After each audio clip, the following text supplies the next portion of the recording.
Anyway, we're not going to start. So that's the preliminary. That's the parang Annex A yung tawag dun eh. That's the first part. We're now about to start with the SPP documents proper. Again, these are a set of, think of them as parang 9 documents, each document explaining one particular type of service and how to render that service. If you're wondering, bakit ang dami, ba't 9? Well, not all of those are services actually. Like competition, hindi naman yung services. Pero ang idea kasi here is architects, we render a multitude of services. Now, we don't just render one service. Kasi many people have this misconception na architects only do one thing, and that's they design buildings. This is not true. No, we don't just design buildings. Yes, we do that, but we do so much more than that. No, you could get an architect not for the design of buildings, but you could get an architect for construction management, for building management. You could get an architect for acoustic design. You could get an architect for site selection, feasibility studies. You could hire an architect for so many things. Okay, and that's why we have many SPP documents, because with so many services that are on offer, we have to have standards for each one. Okay, and that's what the SPP documents are. Each SPP document lays down the standards for each particular type of service. Okay, yung typical, yung stereotypical service that we design houses. That's the parang when you ask a layman, what does an architect do? That's the common answer. Nagde-design ng bahay, arkitekto. That is just one service of many services. In fact, that's going to be covered by SPP document 202. Okay, but anyway, we'll start with SPP document 201. This is not about designing buildings. This service is called pre-design services. Services that may be needed by some clients before the design phase. Okay, so SPP document 201. Let's begin. Okay, introduction muna. Okay, so many of the SPP documents begin with a little bit of context. No, parang gina-justify, ba't ba kailangan pa ng ganitong service? Parang ganun yung first part usually. So, this is SPP document 201, pre-design services. Nakalagay dito, the basic services provided by architects have remained relatively unchanged over the years. No? Most of it is the same now. Since I mean, from many years ago to now, parang mostly the same. No, we design buildings and that's it. However, architects must expand their services in response to the following. No? 1, clients are more demanding now. 2, there are new standards of practice. 3, there's new technologies. And 4, there's new laws that have been enacted. So, as a result, clients need more services than just building design. Okay, and one of those parang additional services is the idea pre-design services. Now, the idea of pre-design services. Before I read this, I'll just put it in my own words. Now, what pre-design services are. Pre-design services are optional services. I want to emphasize the word optional because some students make the mistake of thinking na required ito. Hindi ito required. Okay. These are just services that some clients may need for some projects. Not all projects are going to require this, and not all clients are going to require this. But some of them will. And for those that need these services, what we're saying is they can get an architect to do it. Okay? We're talking about things like feasibility study and site selection study and mga ganyan, mga programming. These are things that some clients may need before the design phase. The idea is most of these, kaya mga pre-design, most of these are things that the client needs before ipa-design yung building. Like for example, merong kliyente, meron siyang lote, hindi niya alam kung anong ipapatayo. Okay? Like meron na siyang property in the province, hindi siya sure. Lagyan ko ba ng mall, lagyan ko ba ng hospital, or gawin ko bang subdivision, ano kaya magandang gawin dyan? Doon sa lupa namin sa ganun. O for a client like that, hindi alam kung anong dapat gawin, pwede kumuha ng someone to analyze the potentials of the site. Ang sinasabi lang natin is, pwedeng architect ang kunin for that. Okay, pwede rin, another client naman. Meron na siyang gustong gawin. Like, the client knows ano yung gusto niya ipatayo, pero hindi siya sure kung maganda ba yung idea, hindi siya sure kung good idea ba na magtayo pa ng mall, a feasibility study may be needed. And an architect can do that. Some architects can do that. So that's the idea behind this. So are these required? Do all clients need this? No. Okay, not all clients need this. Some clients know what they want and they just want someone to design the building now. And they just need someone to design the building. For clients like that, render the regular design service that's covered by SPP 202. But for some clients who have these needs before design, no, we can offer them the pre-design services. Okay, so anyway, when we say pre-design services, plural, are there many? Yes, there are many. There are 12 actually. Okay, let's look at the list now. Anyway, basahin ko pala yung slide mo na, I forgot. May justification. Why would you need to hire an architect at this stage? Napakaaga pa eh. Kasi wala ka pang ipapadesign na building eh. Diba? Hindi mo pa nga alam anong papadesign mo eh. Ba't kailangan mag-hire ka na ng architect? Sabi ng SPP natin, involving the architect in the earliest stages of the project would be advantageous to the client because as architects, we can provide the client now with project analysis, parameters, etc. We have a lot of inputs and we can help them make better decisions because we're trained to think that way. Okay, that's the idea. Okay, so even before the design phase, it might be a good idea to hire an architect already. Okay? For what services? Again, pre-design services, we have 12 types. Okay? Not all of these are required. Not everyone's going to need this. Some clients might never need any of this. But for those who need services like this, what we're saying is, we can do this for you. Okay? You can hire an architect for something like this. Okay? Let's begin our list of 12 pre-design services, starting with the most obvious. The first pre-design service is consultation. Okay? Anong meron sa consultation? What kind of service is this? This is when a client calls upon you to give oral or written advice, to give direction, to attend a conference, to make evaluations and appraisals regarding a contemplated project. You give valuable input, okay, to the client to help the client decide whether the project should be pursued or not. Okay, so basically, literally consultation. So, binabayaran ka para lang makapag-consult siya with you. Okay, that is a pre-design service. Assuming it's happening pre-design. Next, the second pre-design service is what we call the pre-feasibility study.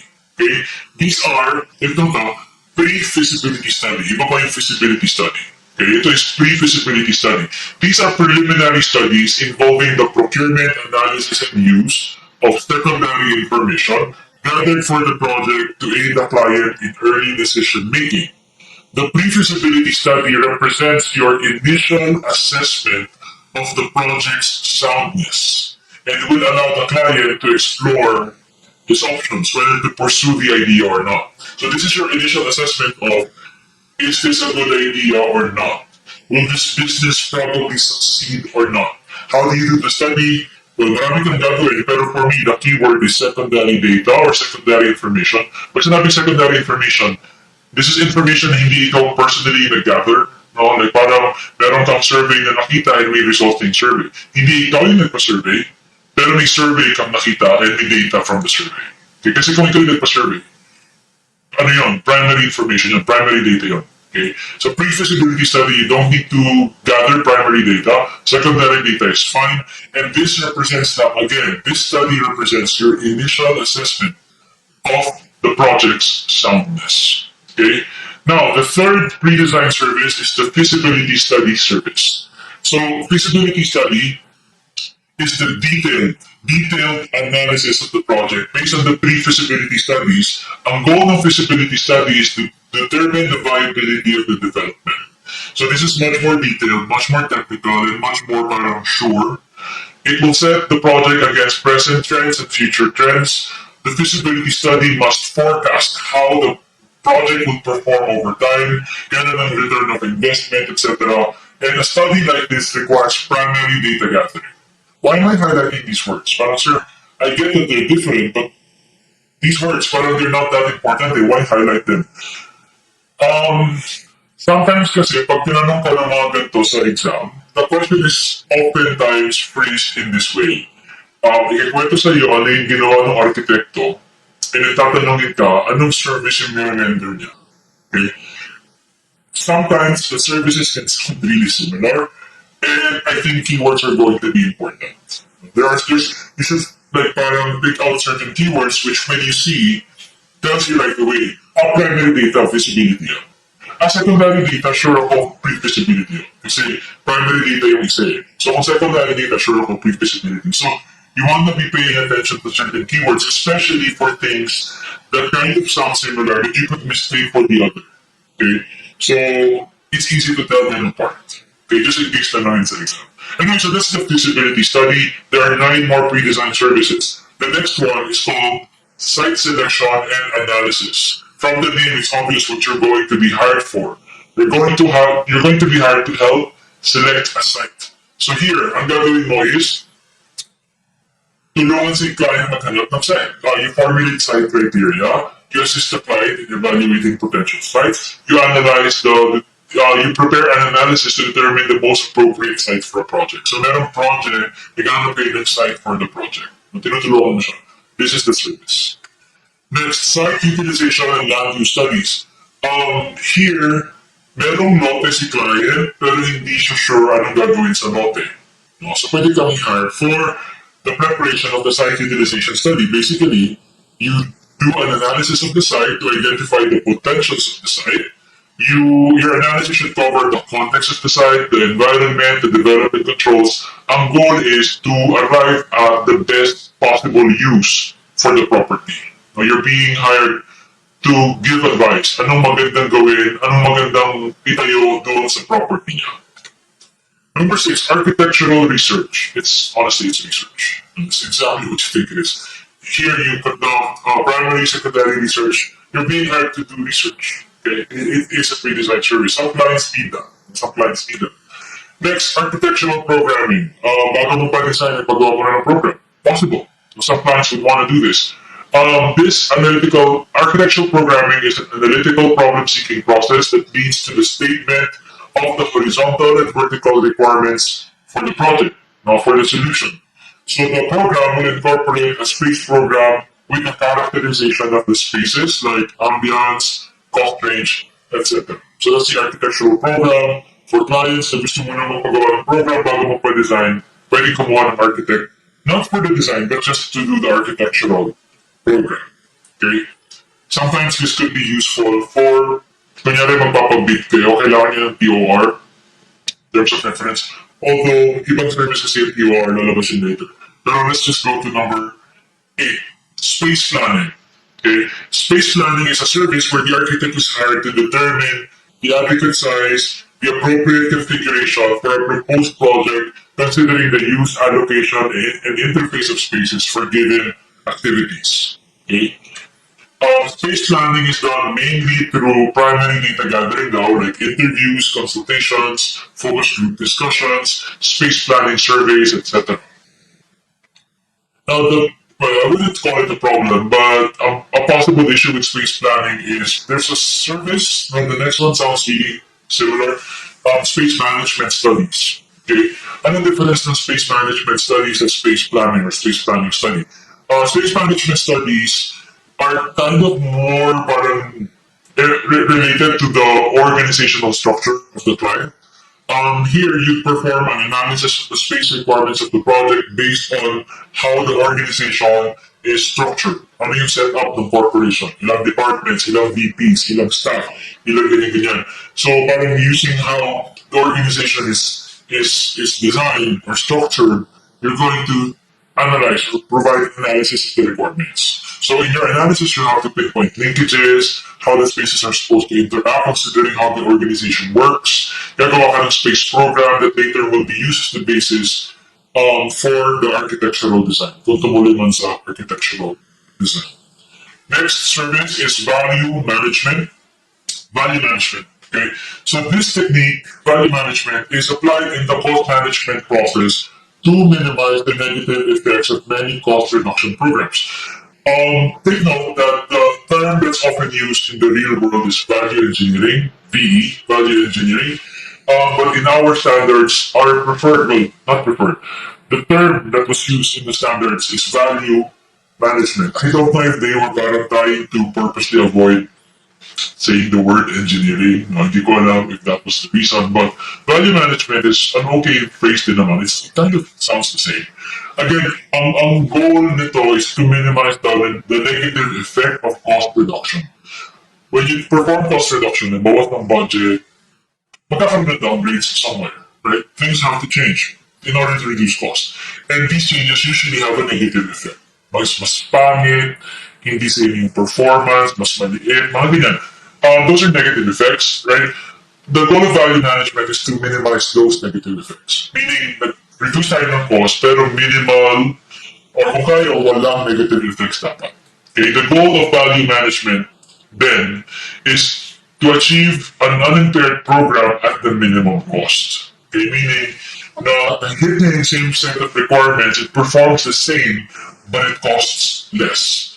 A plan, a design, or a system that has been successfully value managed must satisfy the same criteria as more expensive options. It's cheaper, but it works the same. That's the basic idea. Okay? Next, design brief preparation. Okay, naalala nyo kanina when we were talking about comparative selection. Di ba sabi natin, 3 methods of selection: direct selection, comparative selection, and design competition. Right? So comparative selection, mag-iingi ka ng bids from architects. No, meron ako 5 architects na bid sila. They want to win this project. Right?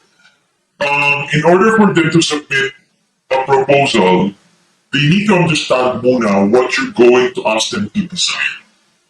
How will they understand that? Hey, kwento pala sa kanila, papadesign kasi kami ng airport, ganito karaming terminals, blah, blah, blah. No, normally there's a document that you give to them that they will read in order to understand exactly what they're dealing with, in order to understand exactly what they're going to be designing. Okay? And after they have read that document, they should be ready now to think about it and figure out how much yung tamang isingil for a project like that. That document is called the terms of reference or the design brief. Okay? The design brief. At ano, sino gagawa ng design brief or ng terms of reference? Ang sinasabi lang natin is, an architect could be hired for this job. Okay? Pwede naman kung kaya ni client, hindi siya gumawa. Kung ibang pwede gumawa, hindi ba gumawa? Pero kung gusto niya architect, pwede ng architect. In fact, it might be a good idea to get an architect for this. Kasi ang purpose ng design brief is mabasa ng architect, potential designer, maintindihan ko ano yung gagawin. And who better to explain what the design job is than another designer. Diba? Parang ganun. So, here in this service, the architect is not being hired to design the project. The architect is being hired to prepare the design brief para makapagpabid si kliyente for architectural services. Anyway, under design brief preparation, nakalagay, the architect will state the project terms of reference, concept, objectives, etc., etc., etc., required to bid out architectural services. And finally, we have the last pre-design service. This is called promotional services. Okay, promotional services. Nakalagay dito, there are some projects that may require promotional activities to generate support and acceptance from the government or from the public. In cases like this, pwedeng si architect yung pahanin na agent ng owner for promotional services. What does this mean? Like, projects requiring promotional services. This is usually parang projects na medyo, I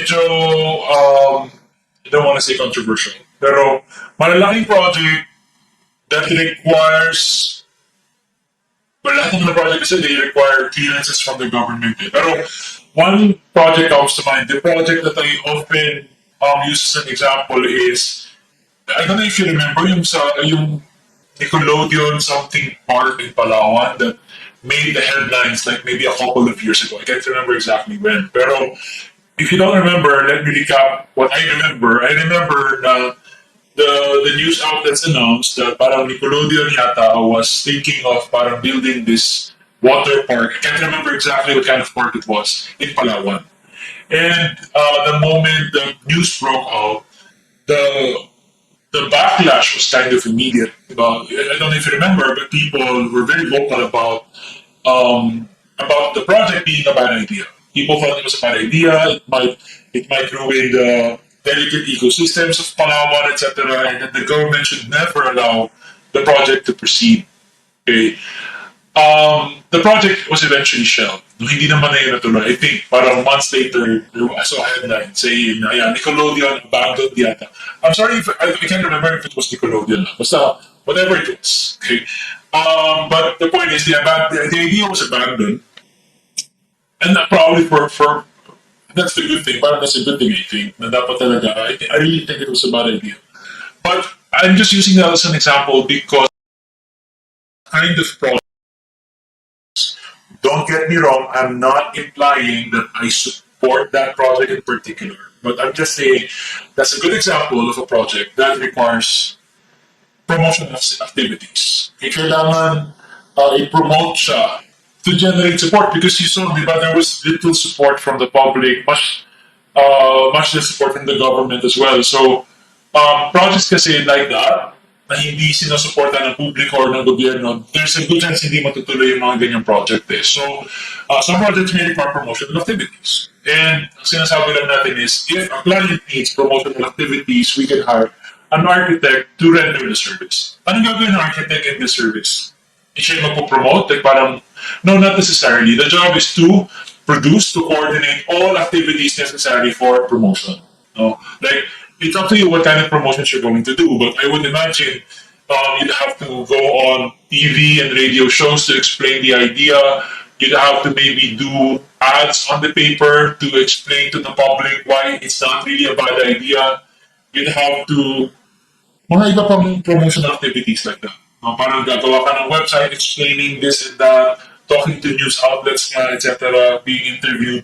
Mga ganun promo ba? Okay?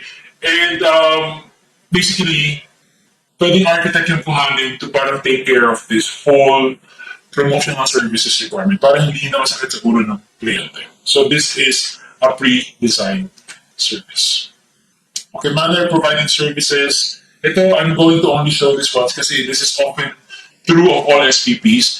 These services can be rendered by the architect as an individual or with his staff or in association with other architects or other firms.